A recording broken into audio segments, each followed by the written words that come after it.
একবার কি হয়েছিল, আমি খুব ছোটবেলার ঘটনা। তখন স্কুলে পড়ি, ক্লাস 6-এ। তখন আমাদের শনিবার করে ছুটি হতো, মানে হাফ হাফ ডে হতো। মানে ফিরতে ফিরতে 3টে বেজে যেত বাড়িতে। তো আমার মা মানে চাইতো না যে একা একা বাড়ি ফিরি, তখন ছোট ছিলাম।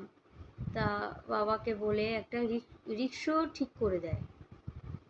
তো আমাদের পাশের বাড়িতেই, মানে আমাদের পাড়ার মধ্যে এক রিক্সাওয়ালা ছিল, কাকু। ওনার রিক্সাতে আমি যাতায়াত করতাম। তো ওরকম তখন প্রায় 3টে বাজে, স্কুল থেকে বাড়ি ফিরছি, আর শীতকাল ছিল। এবার যথারীতি সোয়েটার পরা ছিলাম আমি। এবার আমার যেখান থেকে এবার বাড়িতে আসার দুটো পথ ছিল। একটা একটু ঘুর পথে আসলে অনেকটা সময় লাগে, একটু শর্টকাটে আসলে তাড়াতাড়ি হয়। তো কাকু শর্টকাট দিয়ে আসারই কথাই বলছিল, তাড়াতাড়ি তাহলে বাড়িতে পৌঁছে দিতে পারবে 3টের মধ্যে। তো ওই শর্টকাটটা ছিল কীরকম, একটা ছোট্ট গলি, এক পাশে ছোট একটু মাঠের মতন জমি, মানে একটা জমি, একটা ছোট্ট একটা পার্ক, মানে পার্ক বলবো না, ওখানে ওখানে লোকজন তখন না, বাড়িঘর অল্প ছিল তো, আর বড় মাঠের মতন তো খালি পড়েছিল এমনি। ওটা একটা মাঠ টাইপেরই, পাশে একটা ছোট ঝিল, ঠিক আছে। তারপরে ওখানে আবার একটা শীতলা তলা ছিল, শীতলা মন্দির যাকে বলা হয়, মা শীতলার পুজো হয় প্রতি বছর। ওখানে আবার ছোট একটা করে পুজোর সময় আবার একটা ছোট একটা মানে মেলাও বসে। তো শীতলা মন্দিরের পাশে, মানে পাশে ঠিক না, সরি, মানে শীতলা মন্দিরের অপোজিটে একটা বট গাছ ছিল, অশ্বত্থ গাছ, সরি, বট গাছ না, অশ্বত্থ গাছ। ছোটবেলার কথা তো মাঝে মধ্যে ভুলে যাই যে কেমন গাছগুলো ছিল। একটা অশ্বত্থ গাছ ছিল, অনেক পুরনো, বহু পুরনো, মানে আমার জন্মের অনেক আগে থেকেই ছিল অশ্বত্থ গাছটা। তো অশ্বত্থ গাছের ওখানে মানে অশ্বত্থ গাছের পাশ থেকেই রাস্তাটা গেছে, সেই রাস্তাটা দিয়ে যাচ্ছি ওই রিক্সাতে করে। তো হট করে দেখি একটা বুড়ি দাঁড়ানো, এবং সময়টা 3টে প্রায়। ওই সময়টা না অনেকেই দেরিতে স্নান করে, স্নান টান করে রোদের মধ্যে মধ্যে একটু একটু রোদে একটু নিজেকে সেঁকে নেয়, এরকম অনেকখানি। ও তখনকার সময় অনেকেই এই জিনিসটা করতো, শীতকালের সময় স্নান টান করে রোদে গিয়ে বসতো, বয়স্ক বুড়ো জোয়ান সবাই বসতো, ঠিক আছে। তো ওরকম ওরকম চুলটা শুকোচ্ছিল, চুলটা একটু হালকা ইয়েলো কালারের, হালকা হলুদ, মানে চুলটা যদি বেশি নষ্ট হয়ে যায় হলদেটে হলদেটে চলে আসে, মানে কালার যদি করে বা হেনা করে পরে ওটা হালকা ইয়েলো কালারে এসে যায়।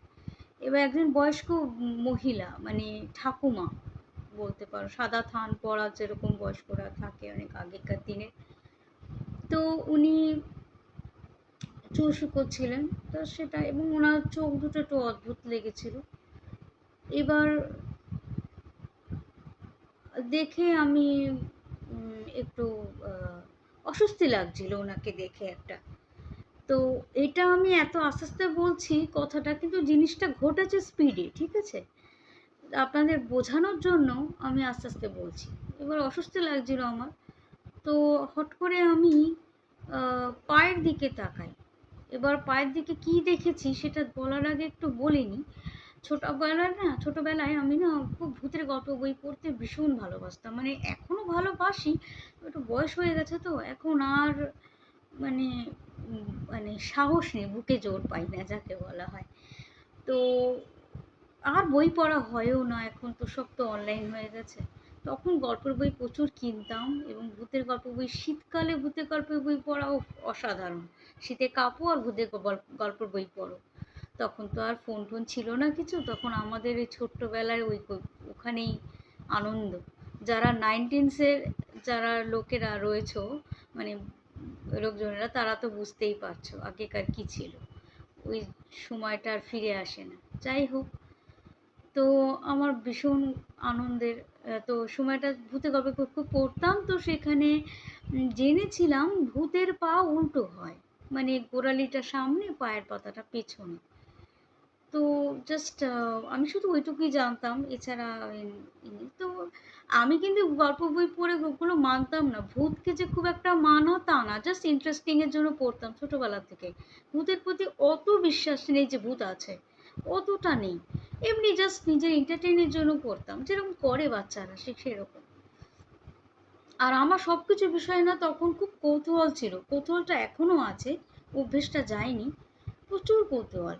কোনো একটা অদ্ভুত জিনিস দেখলে ওটার একটা মানে অ্যানালাইসিস না করলে মনে হয় আমার মানে পেটের ভাত হজম হয় না। তো আমি গল্প তো আমি দেখেছি। তো ভূতের গল্প যেটা বললাম যে পা উল্টো হয়, তো ওই জিনিসটাই না, ওই যে বুড়িটা, ওই যে বয়স্ক মহিলা, ওনারটাতে দেখেছি আমি। নিচের দিকে তাকিয়ে চোখ গোল গোল হয়ে গেছে। আজও আমার চোখের মুখর ভাসে, এখনো ভাসে। আমার মনে হয় আমৃত্যু আমার ভাসবে, যে গোড়ালিটার সামনে পায়ের পাতাটা, দুটো পায়ের পাতায় পেছনে, দুটো গোড়ালির সামনে, দুটোই পাই একই সিন আমার মধ্যে। ওই মধ্যে আর আমি মানে এরকম সত্যি উল্টো পা হয়, মানে এটা আমি আমার ধারণার বাইরে। আর আমি না তখন ভয় পাইনি, এক্সাইটেড হয়ে গেছে। এক নম্বর হচ্ছে এটা দিনের বেলায় দেখেছি, রাতের বেলায় কিচ্ছু না। বেশিরভাগ ভূতের গল্প বইতে আপনারা শুনেছেন বা সত্যি ঘটনা তো শুনেছেন, রাতের কথা উল্লেখ আছে বেশিরভাগ। কিন্তু আমার ঘটনাতে না এরকম দু তিনটে অনেক ঘটনা ঘটেছে, বাট দিনে ঘটেছে, রাতে না। সূর্যের আলো, বললাম না রোদে সবাই শুকোচ্ছিল নিজের, ওখানে লোকজন ছিল কিন্তু কেউ ওনাকে দেখতে পায়নি। এইবার আমার, এবার আমি তো বললাম যে আমার এখানে আমার একটা অ্যানালাইসিস শুরু হয়ে গেল। আমি এবার অ্যানালাইজ করে জানতে চাইছি জিনিসটা, এক্সামিন করে জানতে চাইছি যে এটা কি সত্যি ভূতের পা উল্টো হয়, নাকি এটা এখনো একটা অসুখ, মানে বিকলাঙ্গ যাকে বলা হয়, পঙ্গু। ঠিক আছে, প্যারালাইসিস অনেক অনেক তো হয়, প্যারালাইজড অনেকেই হয়, হাত পা একটু বেঁকে টেকে যায়, তো হতেই পারে। মানে আমার ধারণা এরকম, আমি তো জানি না। তো আমি এটাকে এক্সামিন করার জন্য আমি কাকুকে, আমি দৃশ্যটা, এই জিনিসটা ঘটেছে বলেছিলাম যে খুব স্পিডে ঘটেছে, আমি স্লো মোশনে বলছি। আমি কাকুকে সঙ্গে সঙ্গে বললাম দাঁড়াও দাঁড়াও দাঁড়াও, যেও না, দাঁড়া, মানে থামো থামো। তো কাকু থেমে গেছে, কি হয়েছে? আমি বলছি কি তুমি একটু নামো না রিক্সা থেকে। বলে কেন, কি হয়েছে? আরে নামো, আমি যা বলছি একটু করো এবং একটু ঝটপট করো। তো কাকু বলছে ঠিক আছে, কি কি করতে হবে? বলে ওই যে অশ্বত্থটা গাছ, ওইটার সামনে যাও। বলি বলে বলে হ্যাঁ আচ্ছা যাচ্ছি। আর আমি এটা খেয়াল করছি কাকু কিন্তু একবারও বয়স্ক মহিলার কথা বলছে না ওখানে। আমি চুপ করে রয়েছি, কিছু বলে কি না দেখি। না, যাচ্ছে, সে যাচ্ছে। আমি যে একটু যাও একটু যাও, আর একটু যাও আর একটু যাও, এরকম। তো আর কত যাবো? বলে বসন্ত গাছের সামনে সে তো রয়েছি, আর একটু যাও। মানে অশ্বত্থ গাছটাকে একটা চক্কর মারো চারিদিকে, যাও তাহলে। কেন আমি জানি বুড়িটা এমন জায়গায় দাঁড়ানো, চক্করটা মারলে কিছু না কিছু ওর সঙ্গে ধাক্কা তো খাবেই অ্যাটলিস্ট। আর আমি নোটিস করছি কাকু বলছে না কেন, হচ্ছে সামনে একটা বুড়ি আছে, তো ধাক্কা খাবে, দেখছে না নাকি বুঝতে পারছি না। আমি নিজের চোখের সামনে দেখলাম যে কাকু বুড়িটাকে ভেদ করে চলে গেল, ঘুরছে। আমি আর তখন আমি বুঝলাম, oh my god, that called is ghost. Can you imagine? আমি বললাম কাকু তাড়াতাড়ি চলে এসো, তাড়াতাড়ি, একদম না। মানে কি হয়েছে পরে পরে তোমাকে বলবো, তুমি তাড়াতাড়ি এসো, তাড়াতাড়ি ঝটপট, তৎপর রিক্সাতে ওঠো, তাড়াতাড়ি গাড়ি চালাও, তাড়াতাড়ি চালাও, বাড়িতে নিয়ে চলো, একটু দাঁড়াবে না, কোথাও তাকাবে না, সা করে একটু স্পিড বাড়াও। কি হয়েছে কি? বলে চলো এগিয়ে যাচ্ছি, তারপরে বলছি তোমাকে। তারপর যখন ওই জায়গাটা পেরিয়ে ক্রস করে একদম বাড়ির কাছাকাছি চলে এসেছি, তখন কাকুকে জানালাম সব ঘটনা, যে এই ব্যাপার, তুমি ওই ভূতটার মানে আর পার হয়ে বেরিয়ে চলে গেছিলে। আমি দেখে, আমি যে ওটাকে ভূত বলা হয় ফার্স্ট টাইম দেখলাম, কারণ আমি রোজ শুনেছি ছোটোবেলার থেকে, দিদা ঠাকুমা আমার, মানে ভূতের গল্প তো আমাদের আমাদের বাড়িতে সবসময় হতো, কিন্তু অ্যাটলিস্ট আমি কোনোদিন দেখিনি নিজের চোখে। বাট আমি এটাকে, আপনারা ভূতে গল্প বলবেন নাকি এটা এক্সপেরিমেন্ট বলবেন, আমার কাছে হচ্ছে এটা ভূতে গল্প নয়, এক্সপেরিমেন্ট। যে ভূতটা কি আমি অ্যাকচুয়ালি জানতে চাইছিলাম। Okay fine. তো আজও আমার জিনিসটা মানে দেখে ভয় কাটা দিই না, মানে জাস্ট এক্সাইটেড যে আমি এটা কিছু দেখেছি, জাস্ট আমি এটাকে বলবো ক্রিয়েচার। আই ডোন্ট নো, আপনারা আমাকে অদ্ভুত ভাববেন কিন্তু আমি এরকমই বলবো।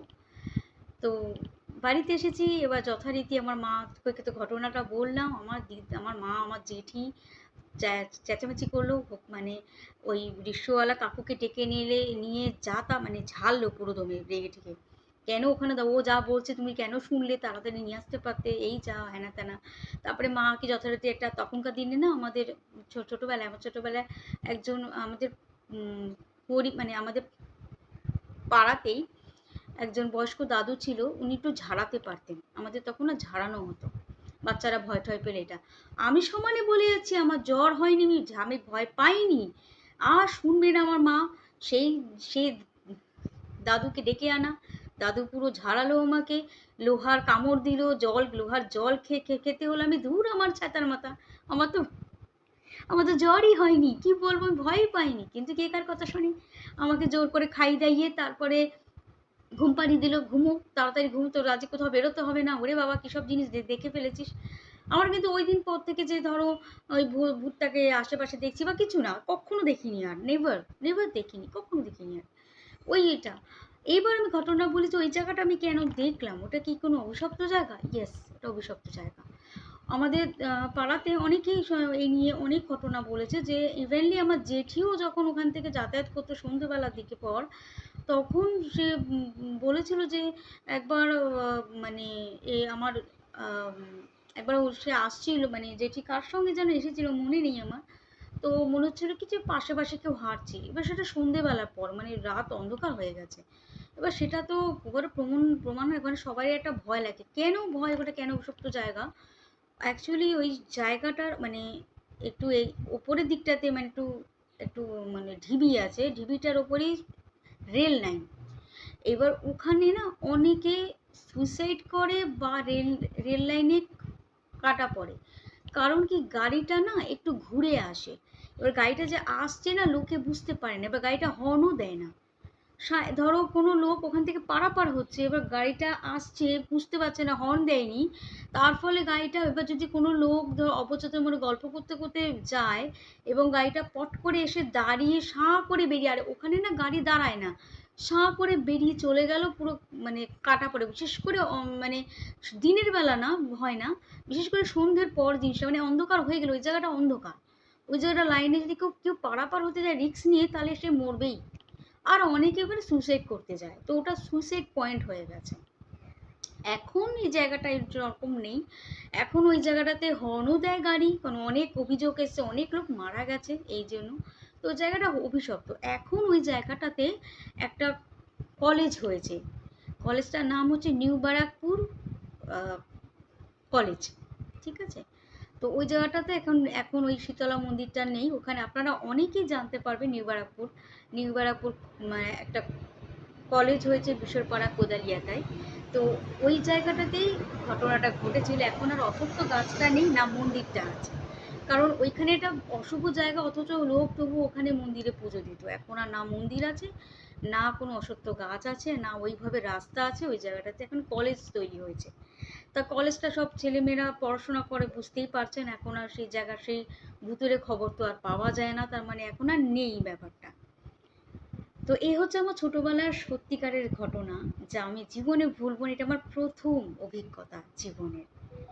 তো কেমন লাগলো একটু জানাবেন অবশ্যই কমেন্টসে, যে এটা আপনারা কি, এবং এটা জানাবেন যে আমার মতন কি আপনারা দিনের বেলা কখনো ঘোস্ট দেখেছেন, তাহলে একটু জানাবেন। কারণ আমি দেখেছি দিনের বেলা, এবং এটা কোনো মানে আমার কাছে তো ভয়ের নয়, আমার কাছে এক্সাইটমেন্ট, একটা এক্সপেরিমেন্ট। কারণ আমি দেখতে চাইতাম, আমি শুধু শুনেছি তাদের সম্বন্ধে কিন্তু দেখিনি কোনোদিন। এবং জাস্ট ফিল হয় কীরকম, একটা ফিল করা আর সত্যিকারে দেখা, তার মধ্যে বিশাল তফাৎ থাকে। ফিল তো আমরা অনেক কিছুই করি লাস্টে। তো আমি নিজেকে সাহসী বলবো না, তবে অহেতুক ভয় পাই না, এইটুকু বলতে পারি। আমার বাবা আমাকে সবসময় বলতেন, মানে এখনো বলে, আমার বাবাও ভূতে অতটা ভয় পায় না। আমার বাবাও বলে যে যদি তোর ভয় লাগে, ওই জায়গাটার সামনে গিয়ে দেখবি জিনিসটা কি, তাহলে তোর ভয়টা চট করে মাথা থেকে বেরিয়ে চলে যাবে। আর ঠিক বাবার এই কথাটা শুনে আমি এখনো করি। যদি কোনো জায়গায় ভয় পাই, কেমন একটা মনে হচ্ছে অস্বস্তিকর, কাছে গিয়ে দেখে আসি ব্যাপারটা কি। গিয়ে দেখি যে কিছু না, এটা একটা গাছ, একটা কিছু, এটা কাপড়, একটা হেনা তেনা কিছু না, তারপর টর্চ মেরে জ্বালিয়ে দেখি ব্যাপারটা কি। ও কিছুই না, অন্ধকারে এই জিনিসটা বেশি হয়। তো বুঝতে পারি ওটা একটা আধো আলো ছায়া। তো ভীষণ এটা ব্যাপার আমার কাছে। তো আমি না এই ঘটনাটা পোস্ট করতে চেয়েছিলাম। একবার এই ঘটনাকে আমি লিখে ঘোষ স্টোরিতে দিয়ে, মানে ফেসবুকে দিয়েছিলাম। অনেকেই কমেন্টস পেয়েছি, অনেক অবাক হয়ে গেছে, অনেকে লিখেও ছিল যে আপনি মানে দিনের বেলা দেখেছেন, এটা তো অস্বাভাবিক ব্যাপার বলে দিনের বেলায় দেখেছি। এই একটা ঘটনা আপনাদের যদি খুব ভালো লাগে জিনিসটা, তাহলে আমাকে কমেন্টস করবেন, তাহলে আমি আর একটা গল্প শেয়ার করব, এবং ওটাও দিনের বেলা দেখেছি। ঠিক আছে, ওটাও দিনের বেলা দেখেছি আমি। তাহলে আপনারা যদি এক্সাইটেড থাকেন দিনের বেলা ভূত দেখতে কীরকম হয়, তাহলে আমি আমার অভিজ্ঞতা শেয়ার করবো, এবং সরাসরি কাছাকাছি একদম সামনে থেকে। তো আর একটা শেয়ার করবো, যদি আপনারা এটাতে অনেক লাইকস পাই, অনেক সাবস্ক্রাইবার হোক আমার চ্যানেল, মিনিমাম তো 1000 পৌঁছে দিন, তাহলে আমি আর একটা গল্প শেয়ার করব। অনেক ভিউজ চাই, ঠিক আছে, সাবস্ক্রাইব চাই আমার চ্যানেলে, তাহলে ওকে, নমস্কার।